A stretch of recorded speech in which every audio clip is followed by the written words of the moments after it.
କାନରେ କିଛି ପଶିଗଲେ କ'ଣ କରିବେ? କାନରେ ଅନେକ ସମୟରେ ମଶା, ମାଛି, ଜୁଳୁଜୁଳିଆ ପୋକ ବା ଅନ୍ୟାନ୍ୟ ପୋକ ପଶିଯାଆନ୍ତି। ହୋଇଥିବା ବେଳେ ପିମ୍ପୁଡ଼ି ମଧ୍ୟ କାନ ମଧ୍ୟରେ ପଶିଯିବାର ସମ୍ଭାବନା ଅଛି। ଛୋଟ ପିଲା କାନ ଭିତରେ ଚା, ଚକ ଆଦି ପୁରାଇ ଦିଅନ୍ତି। ଏହା କାନକୁ ସଂକ୍ରମିତ କରିଥାଏ। କାନରେ କିଛି ବାହ୍ୟ ପଦାର୍ଥ ପଶିଥିଲେ, କାନରେ ପିମ୍ପୁଡ଼ି, ମଶା ପରି କୀଟ ପଶିଥିଲେ ସେହି କାନ ଭିତରକୁ ପରିଷ୍କାର ସୋରିଷ ତେଲ ବା ନଡ଼ିଆ ତେଲ ଢାଳନ୍ତୁ। ତେଲରେ ପୋକଟି ମରିଯିବ।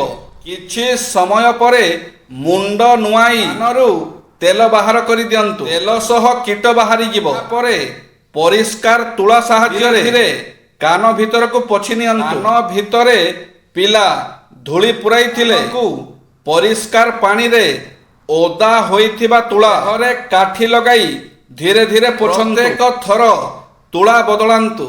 ସୁଖୀ ଦାମ୍ପତ୍ୟ ଜୀବନ ପାଇଁ ପତ୍ନୀଙ୍କ ସହିତ ରୋମାଣ୍ଟିକ କଥାବାର୍ତ୍ତା ଜାରି ରଖନ୍ତୁ। ଟିକେ ଫିଲ୍ମ ଷ୍ଟାଇଲରେ ଏହି କଥାବାର୍ତ୍ତା କରାଗଲେ ଭଲ। ପତ୍ନୀ ବେମାର କିମ୍ବା ରୋଗରେ ପଡ଼ିଥିବା ବେଳେ ଆଶ୍ୱାସନା ଦିଅନ୍ତୁ। ବିଶେଷ କରି ତାଙ୍କ ପାଖରେ ଉପସ୍ଥିତ ରହି ତାଙ୍କୁ ସମସ୍ତ ସେବା ସହାୟତା ଯୋଗାଇ ଦିଅନ୍ତୁ। ଯେ ଫଳନ୍ତି ବୃକ୍ଷ ସର୍ବଦା ନଇଁ ଯାଇଥାଏ, ଶୁଖିଲା ବୃକ୍ଷ ଭାଙ୍ଗିଯାଏ, ନଇଁ ନଥାଏ। ସେହିପରି ଯିଏ ଭଲ ମଣିଷ ସିଏ ସବୁବେଳେ ନମ୍ର ଭାବରେ ରହିଥାଏ।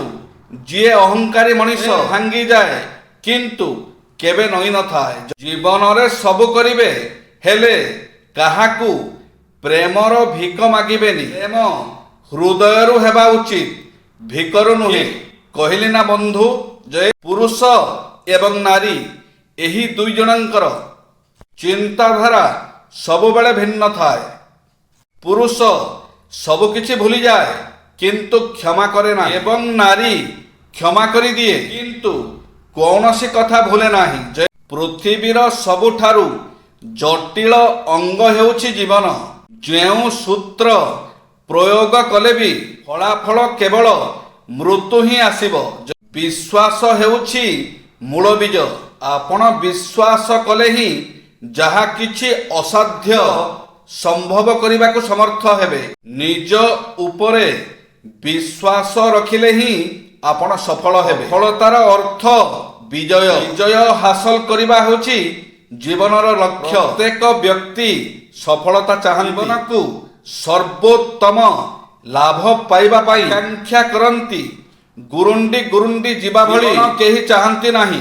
ନିତାନ୍ତ ସାଧାରଣ ସ୍ଥିତିରେ ବଞ୍ଚିବାକୁ କେହି ପସନ୍ଦ କରନ୍ତି ନାହିଁ। ଦ୍ୱିତୀୟ ଶ୍ରେଣୀର ଜୀବନ କେହି ଅତିବାହିତ କରିବାକୁ ମନ ବଳାନ୍ତି ନାହିଁ। ଏଭଳି ଧରଣର ସମସ୍ତେ ବଞ୍ଚିବା ଶୈଳୀ ଠାରୁ ନିସ୍ତାର ଚାହାନ୍ତି।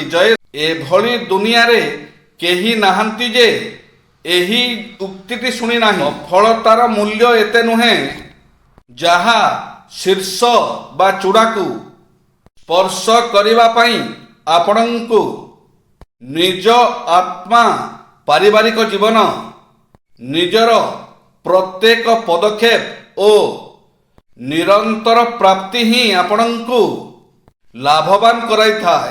କୌଣସି ଜିନିଷ ଖରାପ କିମ୍ବା ଭଲ ନଥାଏ। ଆମର ଦୃଷ୍ଟିକୋଣ ତାକୁ ଭଲ ଓ ଖରାପ କରାଇଥାଏ। କିଛି ଜାଣିବା କଥା, ସବୁଠାରୁ ବଡ଼ ଯୋଦ୍ଧା ପଶୁରାମ, ସବୁଠୁ ବଡ଼ ଜ୍ଞାନୀ ରାବଣ, ସବୁଠୁ ବଡ଼ ଧର୍ମରକ୍ଷକ ପୁଷ୍ପମିତ୍ର, ସବୁଠୁ ବଡ଼ ସ୍ୱାଭିମାନୀ ସୁଦାମା, ସର୍ବଶ୍ରେଷ୍ଠ ବିପ୍ଳବୀ ଚନ୍ଦ୍ରଶେଖର ଆଜାଦ, ସବୁଠୁ ବଡ଼ କବି ତୁଳସୀଦାସ, ସବୁଠୁ ବଡ଼ ରାଜନୀତିଜ୍ଞ ଚାଣକ୍ୟ, ସବୁଠୁ ବଡ଼ ଗଣିତଜ୍ଞ ଆର୍ଯ୍ୟଭଟ୍ଟ।